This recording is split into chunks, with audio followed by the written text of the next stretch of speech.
Hola, hola estudiantes, ¿qué tal? ¿Cómo están? Esperamos con la profesora Lifet que estén muy bien.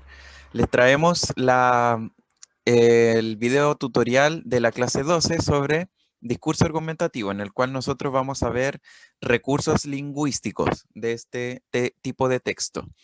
Em, el objetivo es analizar y evaluar textos de los medios de comunicación y con la ayuda de estos recursos que vamos a aprender, vamos a poder analizar y evaluar mucho mejor las cartas al director y también todo lo relacionado a lo que vamos a ver después, que es la propaganda. Así que ahora le doy el pase a la profe Lisbeth para que se presente y nos empiece a explicar los primeros conceptos. Hola estudiantes, ¿cómo están? Un abrazo a la distancia. Y pues bien, vamos con el contenido de la clase número 12, correspondiente a lengua y literatura. Bueno, lo primero que vamos a comprender en esta clase es qué recursos se utilizan en un texto argumentativo. Pues bien, entendiendo que el contenido se trata directamente sobre los textos argumentativos, entendemos que la manera en que se elabora un enunciado, no, un enunciado manifiesta, entre muchas cosas, un objetivo o subjetividad, una objetividad o subjetividad del emisor. Es decir, si expresa o no una actitud particular sobre lo que se está diciendo. Pues bien, en lo anterior es posible gracias al uso de determinados recursos argumentativos que corresponden a las herramientas lingüísticas y no lingüísticas que utiliza el emisor para lograr su propósito. En este caso, convencer o persuadir, eso es lo más importante para entender sobre la herramienta lingüística y no lingüística. Además de usarlos para reforzar la postura. ¿Cuáles son algunos de estos conceptos que vamos a ver durante toda esta clase número 12? Número letra A, ¿cierto? Léxico valorativo. B, figuras literarias. D, modalizadores discursivos. Y C, conectores propios de la argumentación. Es importante que tomen atención porque vamos a tratar de utilizar estos 4 puntos para poder realizar una actividad de cierre. Muchas gracias, El profesor profesora. Andrés ahora nos va a explicar el primer punto a atender. Muchas gracias. El primero son los recursos léxicos valorativos. Y estos se utilizan para manifestar el punto de vista, opinión o sentimiento con respecto a un tema de manera sutil. Y esto tiene que ver con palabras específicas, ¿ya? El uso de palabras determinadas puede cambiar el sentido de lo que se quiere comunicar, porque estas palabras representan visiones de mundo, creencias que se pueden usar peyorativamente, o sea, a modo de insulto, o bien representar algo valorable para destacar una virtud, por ejemplo. En pocas palabras, el léxico valorativo se refiere a todas aquellas palabras que expresan implícitamente un punto de vista. Algunas de estas son las siguientes, y estas son las que aparecen en la página 268 del libro de clases para que ustedes lo consulten después, ¿ya? Página 268. Miren, lo relevante no es, bueno, vamos a distinguir entre adjetivos, adverbios, locución adverbial y sustantivos, pero lo que interesa es que conozcan el tipo de palabras que podemos encontrar, por ejemplo, palabras como horrorosa, malévola o brillante, que pueden usarse en la argumentación para representar si algo se está valorando de forma negativa o positiva, ¿ya? Que son los dos polos en esto de la argumentación. La problemática de los escritores latinoamericanos es desoladora, dice esta persona. Ok, se usa esta palabra para indicar algo que ya tiene, digamos, una connotación más negativa, ¿cierto? Pero si yo cambiara esta palabra y colocara la problemática de los escritores latinoamericanos es interesante, por ejemplo. Ya no tiene una connotación negativa, sino que tiene una connotación más positiva, una valoración más positiva. Entonces, dependiendo del uso de uno u otro, adquirirá una valoración determinada. Este otro, el escritor, aunque no lo quiera, queda tristemente relegado a un segundo plano. Ok, aquí se usa el tristemente a modo de como de sentido de negativo, ¿cierto? Tiene una valoración negativa, queda tristemente relegado a un segundo plano. Pero si dijera, queda afortunadamente relegado, ¿ya? Como esta de acá, afortunadamente, ya no tendría un sentido negativo, sino que tiene ya un sentido más positivo, ¿ya? Eso es lo relevante sobre los recursos léxicos valorativos, ¿ya? Porque esto de lo valorativo se utiliza sobre todo para indicar una opinión que está en contra de algo, que puede ser ya la valoración negativa, o bien a favor de algo, que puede ser ya con un sentido de positivo. Por fortuna existen escritores que se hacen cargo de los libros de estos escritores. Ya, por fortuna, o sea, es positivo que hayan editores que hagan cargo de estos escritores.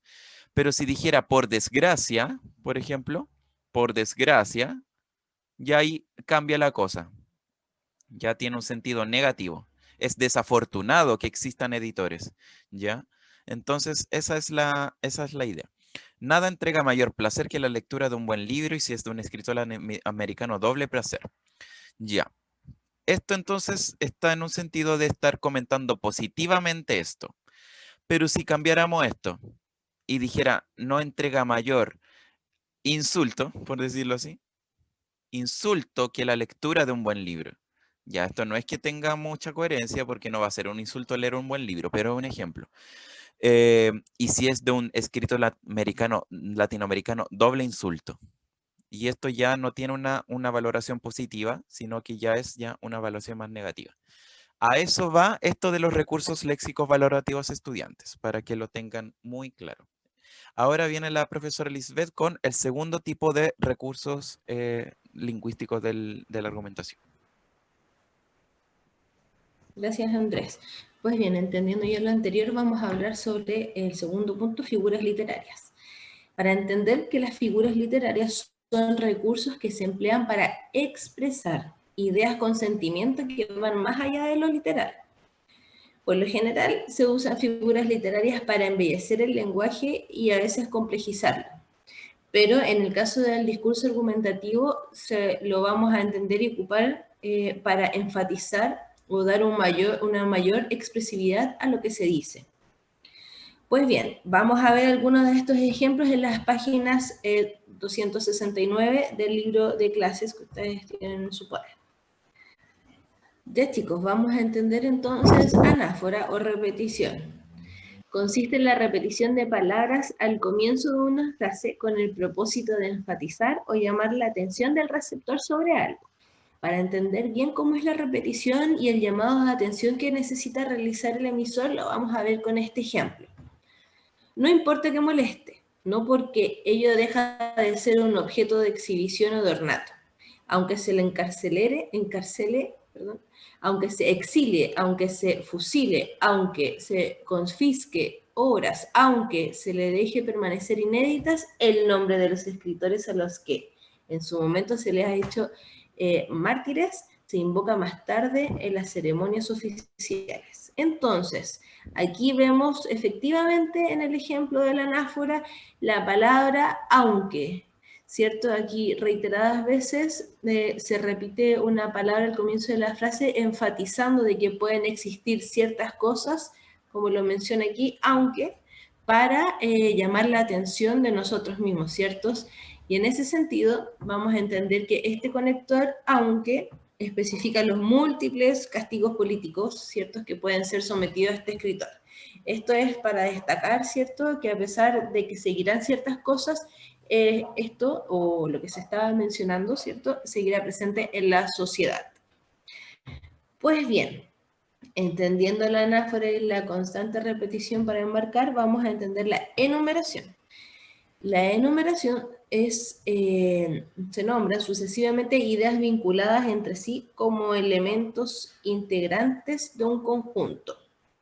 Para entender bien estas ideas sucesivas que están siempre vinculadas, vamos a entender este ejemplo. La fama, el boom, contratos aquí y allá, traducciones sin cesar, derechos de autor. De eso saben algunos, pocos, pero saben y no es lo esencial. A ver, aquí vamos a entender cuáles son las enumeraciones, ¿cierto? Tenemos antecedentes que se van marcando en este ejemplo, como por ejemplo, la fama, el boom, los contratos aquí y allá, que son relaciones entre sí. Todo esto para usar puntos seguidos, todo esto se ocupa con puntos seguidos y comas. Esta reunión de elementos no es arbitraria, sino que es un conjunto de ideas, de palabras que permiten que el lector o nosotros mismos visualicemos experiencias exitosas que tuvo este autor, en el que se está mencionando. La fama, claramente que estamos hablando de un libro, el boom también, los contratos aquí y allá y las traducciones sin cesar son todos antecedentes que se enumeran en función de resaltar a este escritor exitoso. Bueno, ahora vamos a ver la interrogación retórica. La interrogación retórica son figuras literarias cuya finalidad no es indagar, sino poner en evidencia o resaltar con mucho énfasis o con cierto énfasis, depende del ejemplo que vayamos a ver, algo de lo que previamente se está seguro, o se está afirmando, ¿cierto? Vamos a ver otro ejemplo. Y viene el cine y la televisión y todos los medios masivos para desplazarlo, y aún reducido al absurdo dinosaurio que no sabe cambiar de piel ni de especie. Continúa escribiendo. Y yo continúo preguntándome, ¿por qué? Entonces aquí viene la interrogación retórica que nosotros estamos viendo. Ese por qué, luego de escribir lo complejo del oficio del escritor latinoamericano, la emisora de la fórmula de una pregunta no tiene otro propósito más que reafirmar su propia idea. Entonces, aquí el autor o en este caso, el lector va a entender cuál es la respuesta del por qué con algo objetivo, ¿cierto? Con algo que ya conocemos previamente y que lo estamos formulando para reafirmar esta idea. Entonces, pues bien, la necesidad que tenemos aquí es de responder obviado, por hecho, ¿cierto? Vamos con la siguiente diapositiva que nos va a explicar el profesor Andrés. Muchas gracias. El tercer recurso lingüístico de los recursos, discurso argumentativo son los modalizadores discursivos. Estos son elementos lingüísticos presentes en textos que dejan entrever o dejar ver el punto de vista del emisor, si ese punto de vista es positivo o negativo. Los modalizadores pueden manifestarse para expresar hechos u opiniones, ¿ya? Y quiero que recordemos la diferencia entre el hecho y la opinión. El hecho expresa realidades empíricas, es decir, observables, que todos pueden verla, y datos. Son objetivos y pueden ser comprobados. La opinión, en cambio, expresan puntos de vista, opiniones, sentimientos y son subjetivas. Es de cada uno. Ya, y existen dos tipos de modalidades que pueden presentar en un texto en relación con los hechos y las opiniones. Mucha atención con esto. Tenemos la primera, que es la modalidad lógica, y acá el hablante emite un enunciado con cierto grado de certeza o duda. Puede ser de estas dos formas, de certeza o duda. La información adquiere el carácter de verdadera o falsa, necesaria o posible. Si es, por ejemplo, una certeza, nosotros podremos comprobar que es verdadera. Si es una duda, podemos comprobar que puede ser falsa o no. Necesariamente debo viajar mañana. Ya, en este enunciado se expresa una certeza, porque necesariamente debe viajar. Ayer llovió. Esto también expresa una certeza, porque habla además sobre un hecho. Y el hecho siempre será certero, porque es algo que ya ocurrió. Puede que mañana esté nublado. Acá ya no se expresa certeza, sino que se expresa duda por esto. Puede que. Cuando se usa este puede que, ya no se expresa certeza, sino duda. Eso tiene que ver con la modalidad lógica. Ahora, la modalidad apreciativa, en cambio, se emite un juicio de valor. Y acá encontramos todo lo que entra que ver con lo que es la opinión. Yo creo que modalizador o marca de opinión, con el yo creo. Soy feliz. Acá no se indica opinión tanto, pero sí es una marca de sentimentalidad. Y esto también es parte de lo subjetivo, los sentimientos que uno está sintiendo. Veamos también, esto es muy importante, gente, para que lo tengan muy en cuenta. Muchas veces las opiniones aparecen expresadas como hechos, ¿ya? Y aquí tenemos que tener especial cuidado con la modalidad que se usa para determinar el sentido del enunciado. Por ejemplo, la adultez es más aburrida que la opinión. Acá se está expresando como hecho. No hay un marcador que me indique que se está opinando, que yo creo que la adultez es más aburrida que la niñez. Se dice como si fuera un hecho, pero sigue siendo opinión, porque esto está sujeto a la subjetividad, porque unas personas pueden pensar que la adultez es más aburrida, otras personas no pueden pensar que es más aburrida que la niñez, etc. Veamos cómo estaría formulada ahora sí como opinión, la misma frase. Me parece que la adultez es más aburrida que la opinión. Si está esto antes, ya no adquiere el carácter de que está expresada como hecho, sino que ya derechamente es una opinión. Por esto, a diferencia de la de arriba, acá antes de esto no está colocado esto, pero como está colocado esto ahora sí me indica una opinión como tal. Veamos esta otra. Creo que las fábricas contaminan más que los autos. Acá se utiliza el creo que. Acá, eso sí, y mucho ojo, se está hablando de un hecho expresado como opinión, ¿ya? Y ojo que los hechos no es que puedan estar expresadas como opinión porque los hechos de por sí no son opiniones. Creo que las fábricas contaminan más que los autos. No. Es un hecho que las fábricas contaminan más que los autos, ¿ya? Eso es el hecho. Pero si colocas el yo creo que las fábricas contaminan, ahí ya estaría adquiriendo el carácter de ser un hecho expresado como opinión, pero no es que el hecho de por sí se convierta en la opinión, es un hecho expresado como opinión, ¿ya? Y aquí hay que tener mucho ojo con las palabras que se usan, porque dependiendo de uno u otro, se puede entender como hecho o como opinión, ¿ya? Esto es para que lo tengan en cuenta estudiantes. Ahora le doy el pase a la profe Lisfet para que explique el último recurso lingüístico de esta clase. Vamos a entender los conectores propios de la argumentación. Esto es algo más sencillo, ¿cierto? Y que ustedes lo ocupan muy seguido, sin darse cuenta necesariamente. ¿Qué son los conectores? Son los que vinculan dos ideas en una virtud de relación lógica particular. Hay ciertas relaciones lógicas que son propias del razonamiento argumentativo. Bueno, vamos a entender los tres razonamientos de lógica, que es la consecuencia, la causal y la adversativa.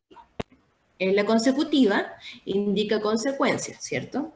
Vamos a entender un ejemplo para poder ocuparlo en nuestra actividad. Así pues, de ahí que, por eso, en consecuencia y otros más que podemos entender, ¿cierto? Se pueden utilizar para introducir a la tesis. Esto nos va a servir en un futuro próximo, ¿cierto? Veamos otra relación lógica que es la causal. Estas son las que indican una causa o una razón. Puesto que, ya que, pues, dado que o porque, entre otras relaciones lógicas causales. Lo podemos ocupar para introducir argumentos. También lo vamos a ocupar en la actividad. Y tercero, las adversativas, que indican oposición o un contraste. Pero, no obstante, sin embargo, empero, y esto lo vemos reflejado en la utilización de introducir un punto de vista diferente o evidenciar algo contrario. Dado y mencionado, ¿cierto?, los conectores propios de la argumentación ya entendidos, vamos a pasar con la actividad de cierre de nuestra clase número 12. Ok, estudiantes, mucha atención. Así como March, que aparece acá en este meme, ustedes van a escribir una opinión sobre el aniversario del 18 de octubre, que fue el domingo pasado. Ustedes van a opinar sobre este aniversario valorando positiva o negativamente los hechos que ocurrieron. porque ese día ocurrieron hartas cosas. Se congregó la gente, no estaba autorizado, recordemos que estamos en pandemia todavía y a pesar de eso la gente se reunió. Eso puede indicar que, por un lado, la gente se sigue movilizando por demandas de justicia, más igualdad, etcétera, pero por el otro, tenemos también los hechos de violencia, la quema de edificios, etcétera, entre otras cosas. Entonces, al respecto, pueden valorar positiva o negativamente los hechos utilizando los recursos que les enseñamos en esta clase. Palabras que indiquen su punto de vista, por ejemplo, que fue algo muy interesante, algo fue muy peligroso, por ejemplo, algo que fue muy inapropiado o que fue tremendamente necesario. Por ejemplo, figuras literarias como la enumeración, la pregunta retórica, pueden usar una pregunta retórica para comenzar su opinión, por ejemplo. Modalizadores discursivos, aquí solo tener en cuenta las palabras yo creo, me parece que, etcétera, para indicar opinión, y conectores, que ustedes de todas formas lo van a usar. Pero ahora que ya conocen los nombres técnicos de estos conectores, pueden tener más conciencia de cuál usar para indicar causa, oposición o a ver, causa, oposición o, bueno, y la tercera que también está en el Power que les explicó la profesora. Estudiantes, hasta acá vamos a llegar con la profesora Lisbeth. Esperamos que esta clase no haya sido muy larga y que si tienen dudas o consultas al respecto nos pueden contactar para resolverlas. Así que estudiantes, por mi parte me despido, que estén muy bien.